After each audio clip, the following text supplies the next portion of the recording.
Hello, everybody. Good morning. It's Dave Neal, stand-up comic and host of the Rush Hour podcast and Bachelor Nation News. And we have an update to the Bachelor Clayton Echard scandal that has rocked the world involving Laura Owens. She has been a proven fraudster and liar and is now being investigated by Maricopa County prosecutors. Didn't have that on my bingo card a whole year ago, but this is where we are. This is the law of the land, and you got to follow the law. Or do you? Well, the judge has ruled and signed their judgment that Laura must pay the amount of money that Woodnick requested, which I believe was around $155,000. I could be wrong about that. Well, that means the case is over. There's nothing left to say, so that'll be it for me. Everyone have a good one. We'll talk to you later. I'm just going to go and take my gavel, and I'm going to go home now. Wait, what's that? What? Hold on. Huh? It's not over? Is that where you're... Oh, I thought we were done. I was packing things up. I was literally going to put the gavel away. I only have the gavel out when I'm in the throes of a multi-million-dollar lawsuit here, but I guess it's not over. So let's get into it. Where's my camera? There it is. Hello, folks. Judge Matta has approved the attorney's fees and costs in the case. And by the way, I'm already out of breath. I'm just back to my studio, and I'm already losing my mind. So here's what the judge said, and I'm no lawyer, trust me on that. It is ordered approving and settling formal written order application for attorney's fees and costs signed by the court August 16th and filed by the clerk on August 19th. All parties representing themselves. Okay, so that's it. That's all we have. And boy, does Gingras want more than that. So he tweeted this. And by the way, the only reason I know this is because the ever powerful chat room in my Patreon community, I guess, saved this. Look at this. He does 4G internet. They did this with 4G internet here. David has posted this. We can assume Matta gave Greg Woodnick 100% of the fees he requested. I assume she also denied the motion for a new trial, as she already did. Anyway, the good news is we're now done with Matta. No more filings with her and no more roses handed out. Next stop, Court of Appeals in 30 days. Let me tell you something. Laura wouldn't get a rose if it smacked itself on her forehead, okay? Ain't no roses being handed out from Laura. The only thing she handed out was a couple blowjobs, and that's not exactly a rose, but, hey, you know, I don't mean to peddle in any gossip here. Get that peddle, Rose? All right. Either way, we're, it feels like a Monday to me because I've been traveling, but it is a Thursday, and we're going to continue to follow this. He then posted this. Again, this is all private. He went private. See, I try to see old Gingrey over here. Gangrene, as they call him. These posts are protected. So he wants to fight for your free speech, but he protects his, and he's allowed to do that. It's just rich that he's doing that because he's probably realizing... I hate to say this, there's probably some sort of addiction going on between his sort of playing the heel. The heel in wrestling terms is the bad guy, and some people like to play the bad guy when they don't get the role as the good guy, and that's kind of where he stands. He might be the good guy to maybe two people, that being Laura and Laura's mom. I don't think Laura's dad knows about this or even cares, to be quite honest. I'm not convinced. Laura's mom knows, but anyone who's not in the old payroll here is on the other side of this story, which we're going to continue to cover. So these showed up in my Patreon, temporarily going public again since I was asked for a copy of the new filings. The only thing I have is a familiar one-liner with zero substance. This refers to a formal written order signed. Okay, we got that. So he's going to appeal, or so he says, in 30 days. We'll have to see what he says in his appeal, although people are already speculating there will be citations of other court cases that don't matter. Maybe he'll compel someone to do brunch with him. We just really don't know. It could be a real melee of, lawyer sort of lingo. And anyhow, I wanted to go to some of your comments here. Someone said, any bets on Jane Doe, Laura Owens, suddenly claiming no income when Clayton seeks to enforce the judgment? I hope that leads to additional perjury charges for claiming $2,000 under oath at trial. All right. The question I have is it worth it for her to appeal this? Now, they say they're going to do it within 30 days, but we know she doesn't always live up to the timelines she puts forth. She likes to play football with mobile goalposts, posts that just move whenever it's convenient to her. Well, here's some interesting commentary that I saw, because honestly, the Reddit section of the Justice for Clayton page is so informative. There are so many Reddit sections on so many pages that are just downright really mean. But I have to say this, I think just straight up to the top with the moderators, everyone's done such a good job of, moderating, policing the subreddit to make sure the eyes are on the prize. No one's there making fun of Laura's looks or, everyone's keeping it, and by the way, I think Laura's a pretty girl. I think she's pretty. I think she, with the right cocktails of medication could be, I'm not a doctor, but I think with the right sort of guidance, she could actually recover from this. But it ain't going to be going through the Court of Appeals. That ain't going to do it. She's just asking for season 2 of the documentary. Appealing this is such a bad idea for her upcoming criminal case. What's that? There's an upcoming criminal case? Where have you guys been? Check this out. The county attorney's office is investigating a woman who accused a former star of the reality TV show The Bachelor of getting her pregnant with twins. And we know this is a pretty heavy story when the reporters bring their reporter sound. He's accused of getting her pregnant after several faulty blowjobs. Good evening, and thanks so much for joining us. For 12 News at 10, I'm Kariba Devine. I'm Mark Curtis. The woman later claimed she had a miscarriage, but a family court judge ruled that her claim was false and then referred the case to the county attorney's office for review. Now, the only way this story could be better is if we have our famous friend Bianca Buono come in with the story. 12 News journalist Bianca Buono has my gosh, this is great. Objection, Your Honor, objection. Don't bring in Bianca Buono. She's here to level the law. Following this story, and she's joining us live in studio with more. Bianca? Yeah, Mark Caribe, in that ruling, the judge stated the woman has a pattern of similar, if not identical, behavior, which is why she referred the case to be reviewed for possible criminal charges. I asked Maricopa County Attorney Rachel Mitchell where her office's investigation stands. She described the nature of this case as exceptional. What? In August of last year, Laura Owens filed a paternity suit in Maricopa County Superior Court alleging Clayton Echard, the star of season 26 of The Bachelor. All right, so then they kind of go through the things we already know, which is great here. But of course, Bianca, our good friend Bianca Buono, the Italians coming forward. We said we wanted breadstick money. Scottsdale got us an Italian to provide that. So here she is we have a wide shot of her asking the question. How exciting. The family court judge referred it to her. How usual or typical or unusual is it to have a case referred to your office in the way that it was? Typically it's for perjury charges. They'll refer it directly to our office.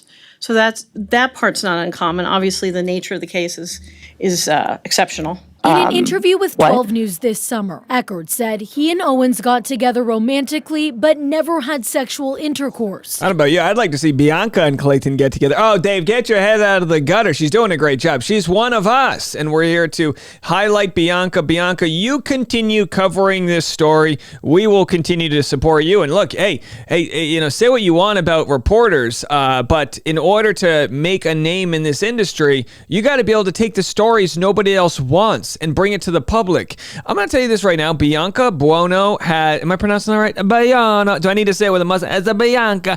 This is a chance for her to really make this a pet project and really get this story to the finish line. And I see her doing that. So real kudos to her. He categorically denied Owens' claims of pregnancy and was shocked by her court filing. It was guilty till proven innocent. Everyone online was saying, yep, this is the guy that we saw on The Bachelor. Terrible person.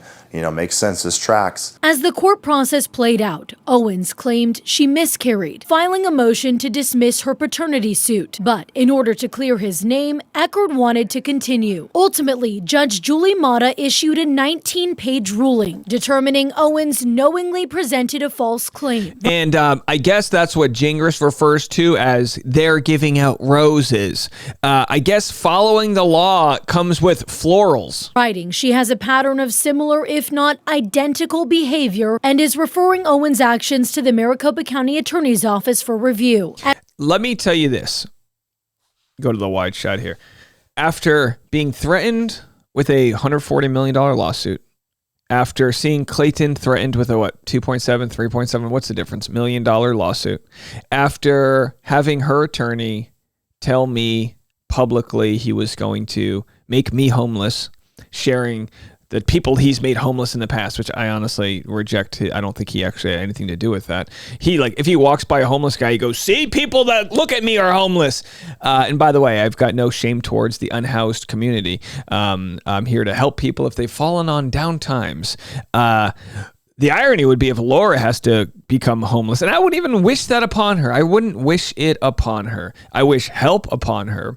But the fact that her attorney made all these heavy threats at me, didn't really get taken seriously with the bar because he portrayed me to be some wild YouTuber just in it for the internet bucks. To have all that be said and done, and then have a judge say, look, she's done all of these things. Now, the judge didn't say this, but she's done all of the things that this YouTuber claims she did. There's no payback. There's no me going, all right, Gingras, you owe me $100,000 or whatever for the trauma that he has thrown my way. Because to be quite honest, I wish that on nobody when they're just doing fair reporting, calling me a fanboy and we're passing out roses. Take the loss like a human. Echard says he has since met other men who also faced paternity allegations from Owens. We are actually at a place now where she may face criminal prosecution, which she should, because she's been doing this for almost 10 years. And again, this is from months ago that Clayton was saying this, and it's almost like we spoke this into reality. I'm telling you right now, I don't believe Clayton thought it would get this far. I don't believe his attorneys thought it would get this far. I don't believe anyone who knows the legal system thought it would get this far. It got this far because an audience provided equity and provided energy and provided that bandwidth that gets the attention of people in a democratic world. So the democratic world is not just the prosecutor here who received hundreds of handwritten letters from across the globe. Seriously, this happened. Democracy is also this reporter going, well, I'd love to cover this story, but it's too niche. Oh, there's a whole audience with their eyes on this. And when I write this story, this audience is going to follow me on Instagram and tell me I did a good job. And, oh, there's something to that. Now, Gingras would say, oh, they're sipping the Kool-Aid now. I mean, at some point, we're all going to be sipping the Kool-Aid, and he's going to be stranded with Laura Owens at Thanksgiving dinner, passing cold buns or whatever the heck they serve over there. Mitchell says due to the volume of information in the case, the investigation will take time, but her office will ultimately determine if Owens' actions warrant criminal charges. I know they're going through it quickly. They've talked to a number of people, and as you can imagine, it's gathering information from a number of different sources, medical, courts, etc. So they're busy working on that. There it is. All right, Bianca, wrap it up for us. In an evidentiary hearing this summer, despite admitting to altering medical records, Owens maintained the validity of her pregnancy. And by the way, those medical records she admits to altering are the ones she sent me. So in an effort to try to put out fires, she, rather than throw water on the fire, threw gasoline. Her attorney confirmed to me this afternoon they still plan to file an appeal. Bianca Bono, 12 News. All right, Bianca Bono, A+ job again from 12 News in Scottsdale, Arizona, or wherever the hell they are. So very good stuff. And of course, her attorney can be reached, but not by us. So he is blocked or, private or whatever the heck he is. But again, yeah, very interesting stuff. I wanted to read just the rest of these comments. So someone said, when the DA has overwhelming evidence of guilt, you need to show contrition, not double down on easily provable perjury. I think that's what he meant to say is provable. Probable perjury and forgery in a web of extortion. When the verdict comes down, the judge has the power. She's got the power and the obligation. She's got the obligation to put you in prison if the less restrictive options won't assure public safety and rehabilitation.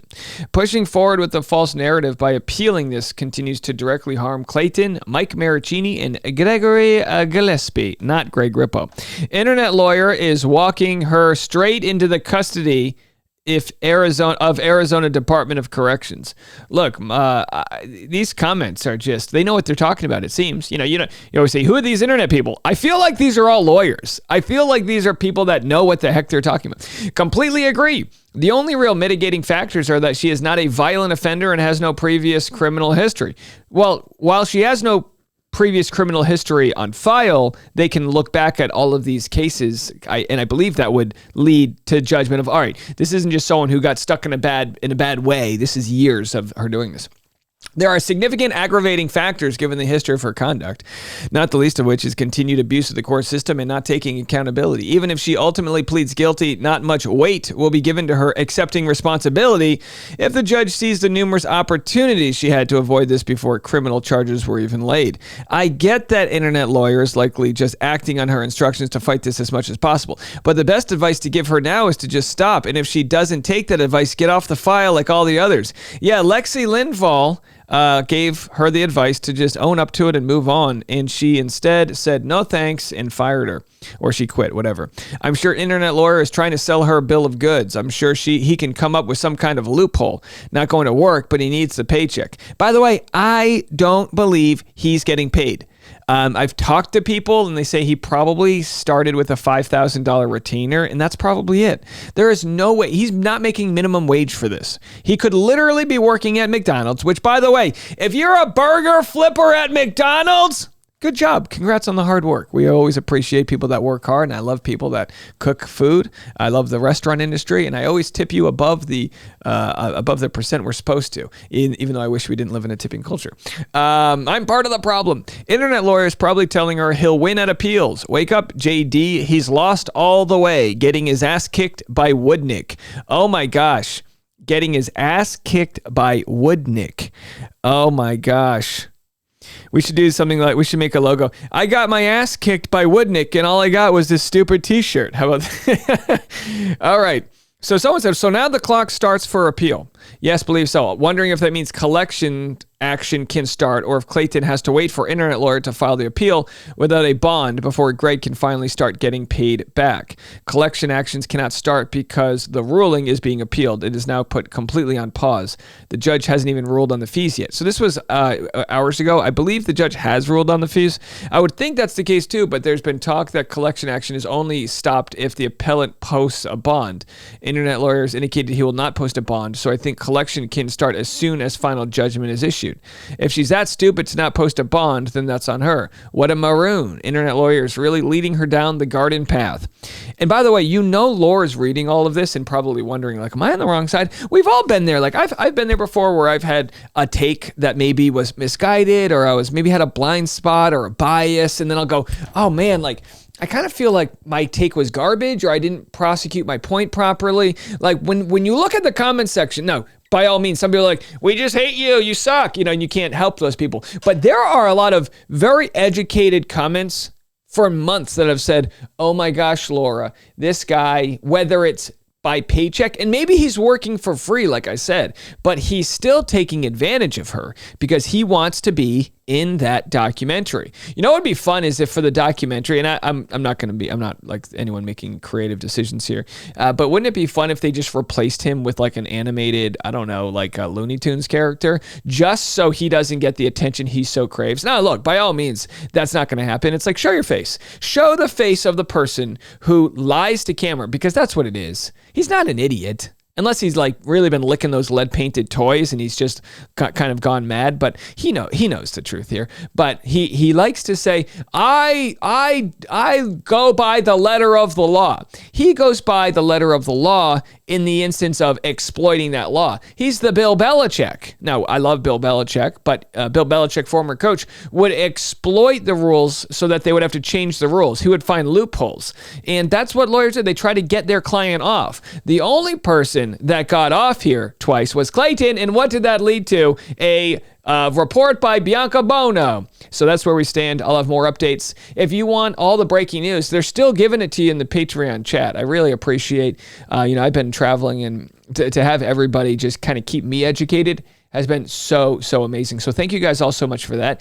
And thank you for all the kind reviews that keep propelling the podcast upwards. If you guys could keep, my call to action is if you could subscribe to the podcast and give it a shot. I think we're doing good work twice a day, 25 minutes, and it's on your phone, and a lot of people don't know how to use it. There's just an app on your phone here. If you have an iPhone, it's this podcast app. It's a purple app there, and you just search my name, and it pops up, and you can just listen for free. Anyway, there'll be a link in the comment section below if you want to do that, but thanks for all the support, and we'll catch you this afternoon with our afternoon episode of the Rush Hour Podcast.